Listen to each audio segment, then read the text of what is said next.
BET, this is who we are.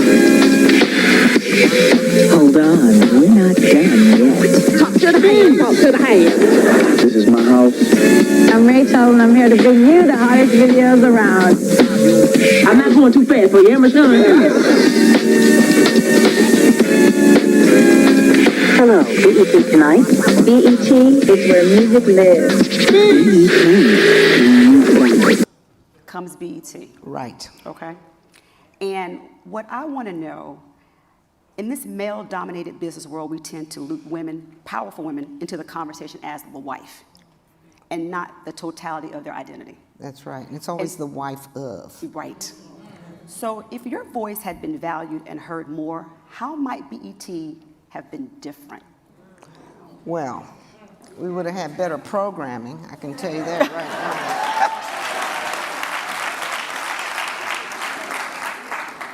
But let me give you, just from the start, the inception of BET and the reason why we even got into the game.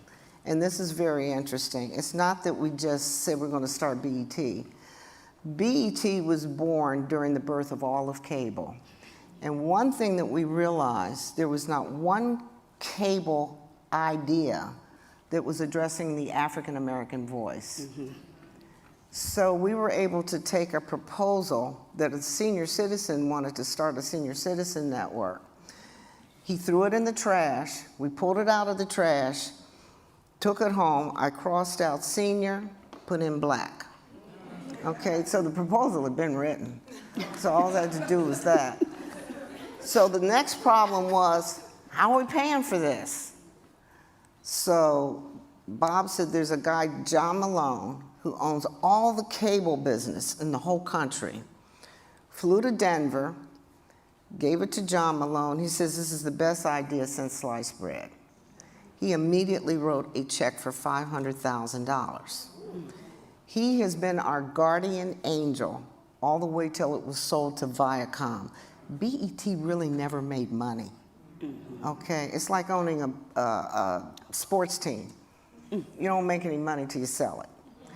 So I remember being in Times Square, and I told him, because of everything I was going through and what he was doing, we had to sell the company. This could not continue anymore. If things were different, and if I were more, we probably would have still had BET to this day. But I think we squandered an incredible opportunity of really bringing our voice and keeping it in the media the way it should have been. And see, when BET went on the air, people didn't understand. We couldn't keep it on unless we had advertising. Yes. Nobody believed in a black network, not even hair care product companies. We could not get a dime out of anyone.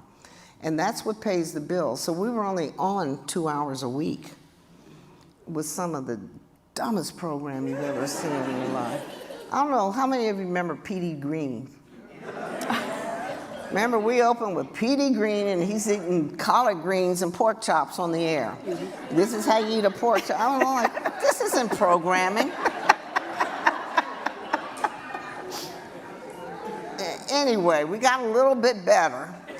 And finally, we were able to hit the video market. Now, if you remember, MTV would not play black videos. No.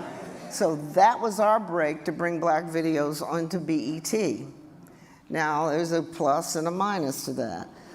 And I remember being on the treadmill, and I'm watching Michael Jackson and Paul McCartney on that da, da, da, da, da, da, da. And so anyway, I said, this is really great, the art of storytelling through music. It went downhill about 7 months later. And what I saw on the screen were young girls, you know, dancing inappropriately. You know, if you turn the sound off, it looked like pornography. I'm sorry. I did not like what I was seeing. It bothered me so much that I decided to do a show called Teen Summit. Yeah. And Teen Summit, yeah. So I pulled that program being together with Jeff Lee, and he and I were able to put this show together. It lasted 11 years. We even got a grant from the Kaiser Foundation. People still to this day remember Teen Summit, but it has won every award in the book. And the reason why I wanted to do that was about educating our young people about what they're seeing on the screen. It's not that I was against the videos or anything, but I just didn't want our young girls going out in the street and behaving from what they saw on the television. Yeah, thank you for Teen Summit. You're welcome. Yes. Yes, clap, please clap. Yes. The name sort of came about because I was looking for something that would say black, because I wanted to identify it with, although some people felt black was too strong, it should have been urban, it should have been African American. So, but I wanted it to state exactly who it was targeted at. Entertainment was clear, it was an entertainment product. It wasn't educational. A lot of people wanted to be educational television, figuring that was a softer sell, that would get you more favor among advertisers, cable, and everything else. And then, of course, it was television. And the word BET, bet, when you use the acronym, had currency in the black community. You know, you could say you bet, we bet, you know, I bet. So it was a good way to take a big name, black entertainment television, when you brought it down to its initials. It had great currency in the African American community, bet. And so it came about that. It might have also been influenced by an effort by another organization that was more of a social organization that was created. It had a name called BEST, Black Efforts for Soul in Television.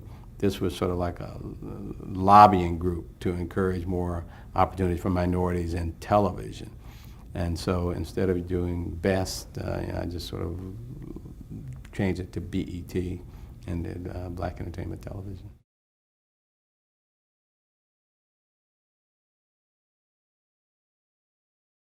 Well, our first programming was, the key to our programming, first of all.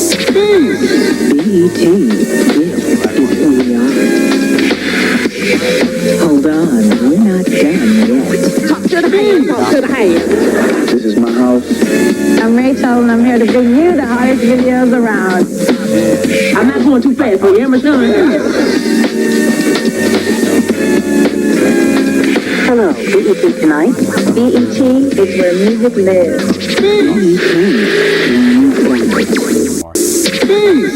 Baño de la vivienda donde abusó sexualmente de ella. Según las autoridades, todos What we could, programming that we could buy that already existed, programming that could be produced, talk shows and studio shows, relatively inexpensive, and off-network product, movies and sitcoms. Now, what was? Do you remember the first program that was produced specifically for BT? I think the first one was probably Bobby Jones Gospel.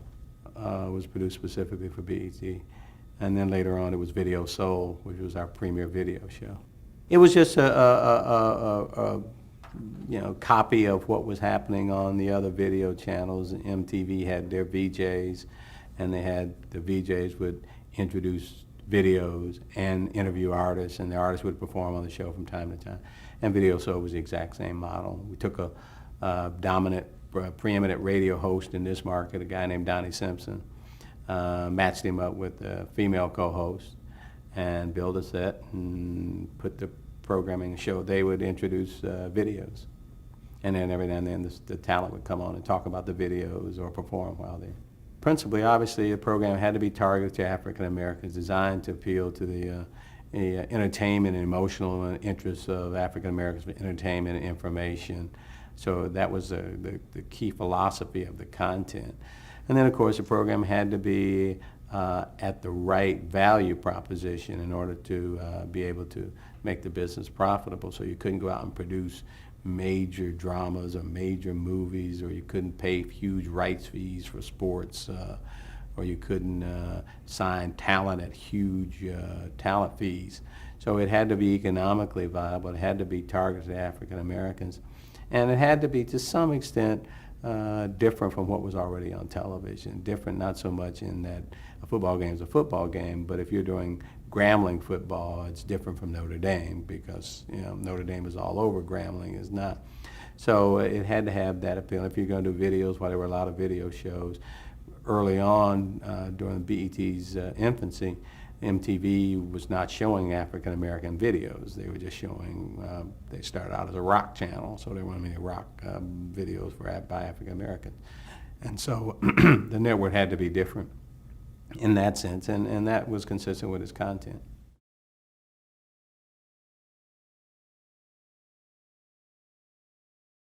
With advertising for cable back then, it was you were selling on faith, and you go in and you try to convince advertisers that this is the wave of the future, that here was an opportunity to get involved with a new business that was going to target a particular audience, in this case African Americans, that were more than likely to buy the product.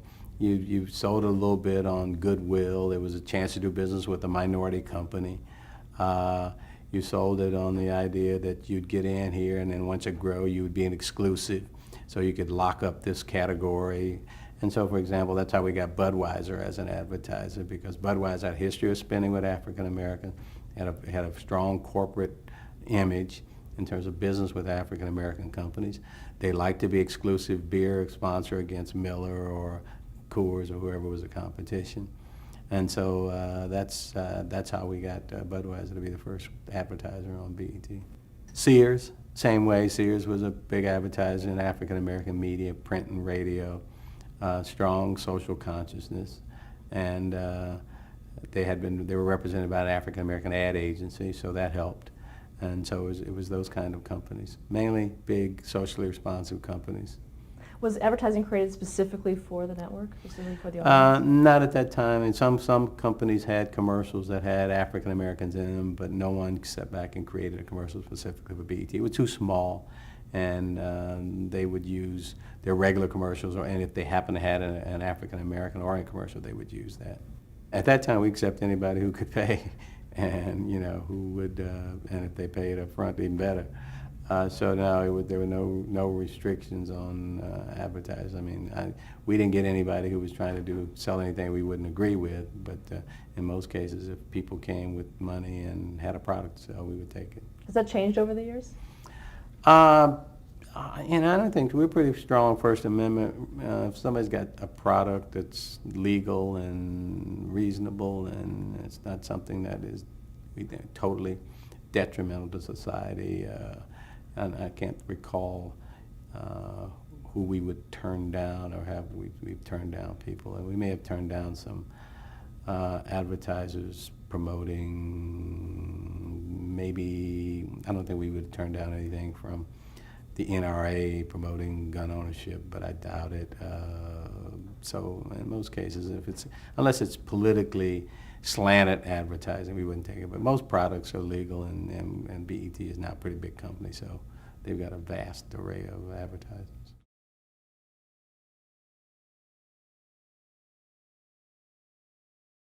The public reaction to BET was very positive. I mean, African Americans have always wanted a network that provides content directed to African Americans on a targeted basis, give African Americans a chance to showcase their creativity, to talk about issues of primary concern to African Americans. So it was totally well received. It was received by the press as something important because it was a diversity issue. Politically, it was considered an important thing to do. And so it came about with a great reception for what it could be and what it could provide.